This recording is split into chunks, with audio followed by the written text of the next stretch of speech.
The chronological achievements of Harriet Jane Hanson Robinson.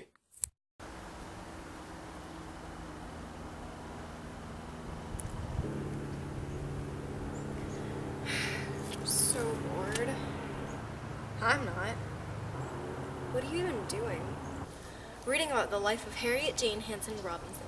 It's fascinating. Wait, don't tell me.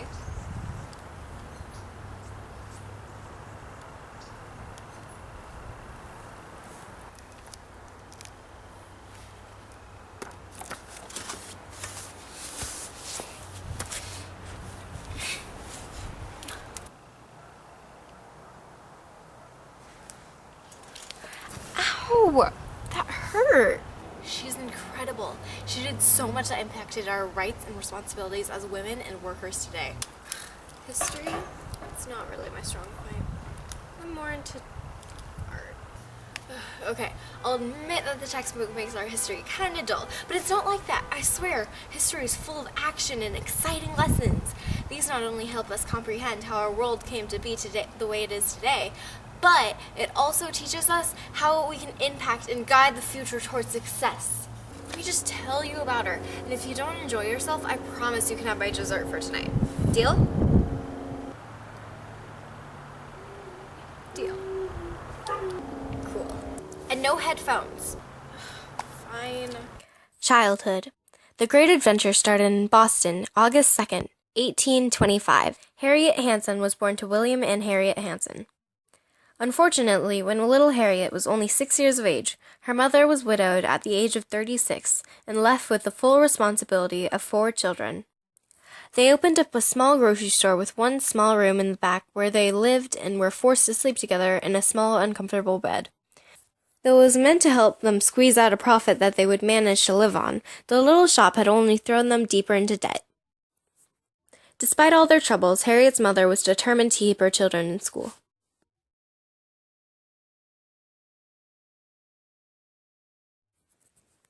Mill life. Soon Harriet's aunt had offered her mom a job as a housekeeper for the Lowell Mills boarding houses where she, as well as her family, would be housed and fed. Of course, Harriet Sr. simply could not resist and accepted the job. In 1831, her family moved to Lowell.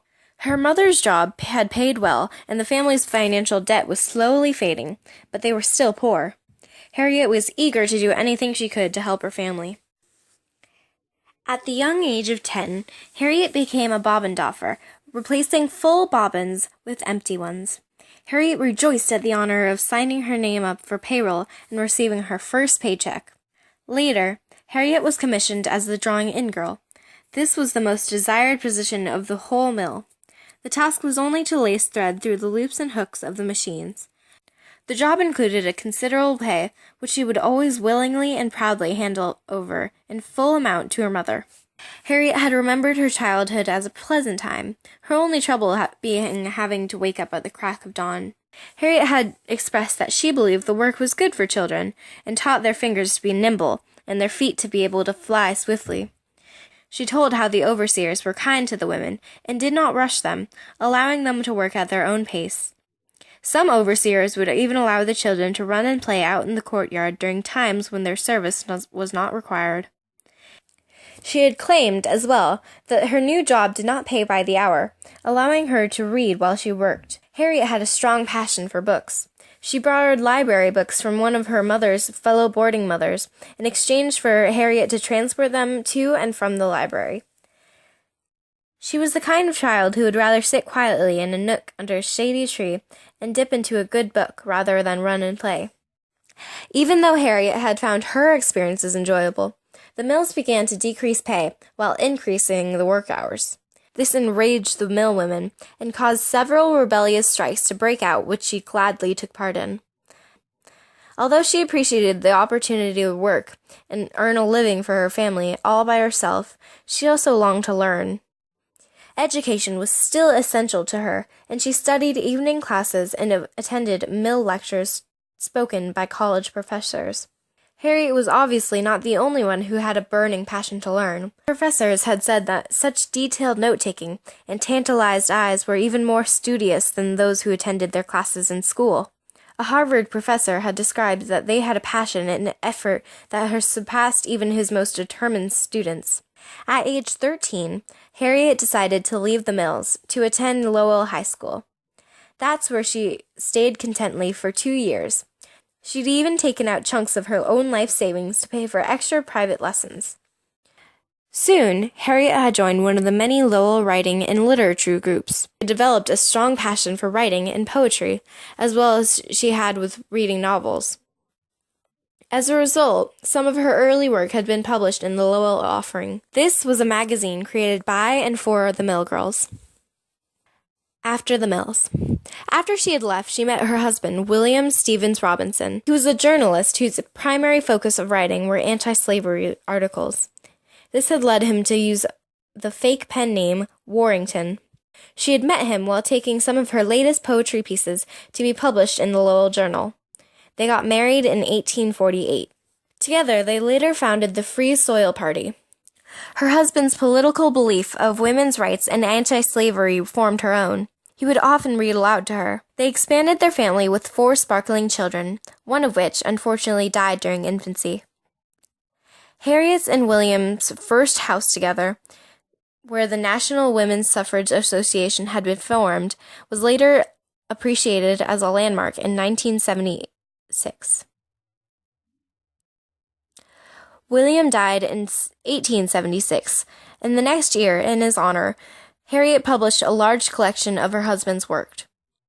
Starting at age 51, she worked as a sales agent to sell his books, and continued to write children's books on the sideline to support herself. At age 73, she wrote Loom and Spindle, a detailed novel exposing her experiences in the mills. It proudly described her participation in the Lowell strikes and complained about the schedule of her day. In one of her books, she had divulged that she and her husband had been involved in the Centennial Tea Party in Boston, 1873. Harriet as a suffragist. Finally, she decided to become a women's suffragist. She decided that after her husband's death, she was able to devote much more time to women's rights activities. In 1876, Harriet had organized several women's rights conventions in Malden, Melrose, and Concord. She wrote about women's efforts and even composed 2 plays.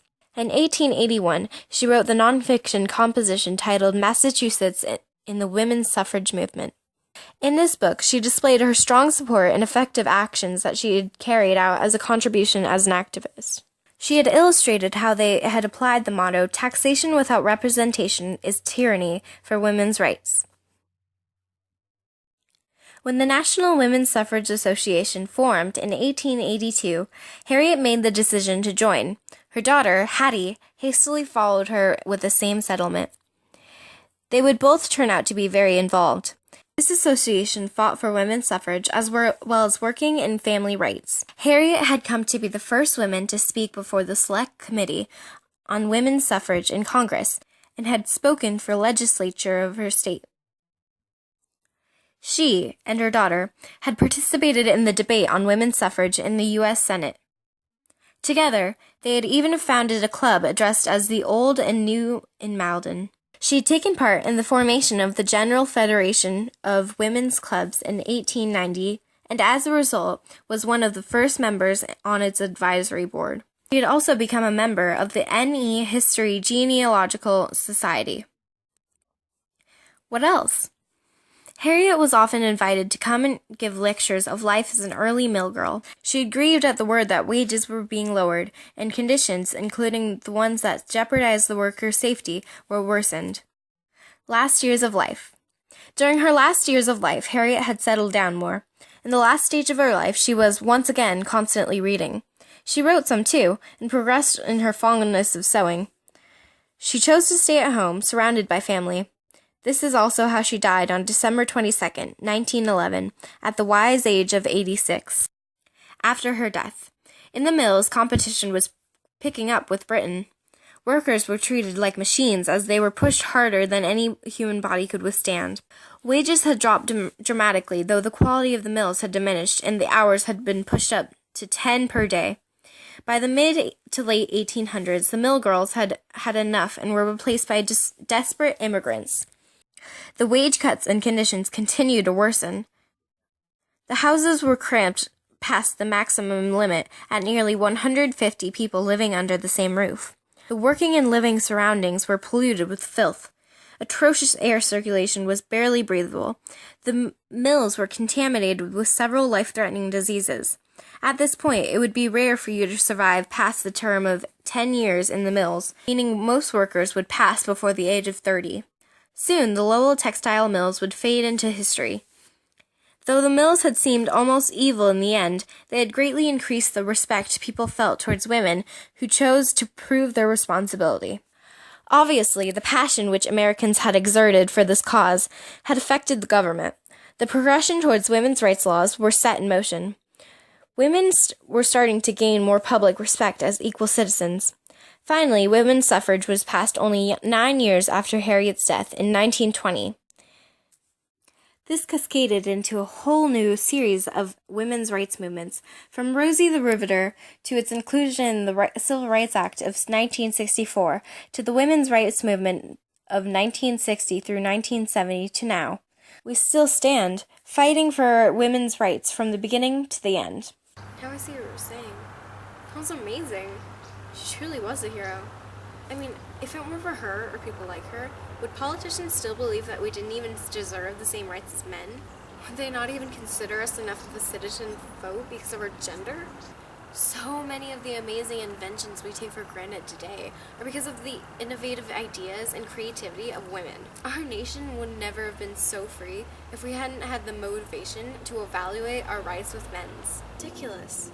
If not for her and similar heroines taking on the responsibility to represent women and stand up for our rights by protesting and assembling, our country would have been a much darker place for women. Harriet, though she might not have known at the time, had worked with determination and consistency to prove that we could handle the responsibility, to maintain jobs, and overcome tough challenges so that we could be granted with the right to work. And though our cause might have more so promoted the rights and improved the capability of women, men all over the nation could also be inspired by the dedication of this sweet little impoverished country girl who stood strong-willed in her fight for her rights. It shows that equality is essential for our nation, with proof of how far we've come, but only with the knowledge of women.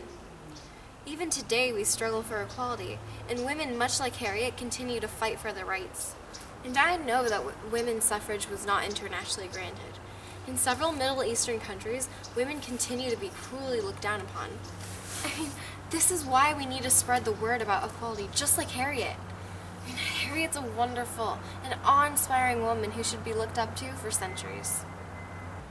It's like I get my ice cream. Whatever. Come on, it's almost time for dinner.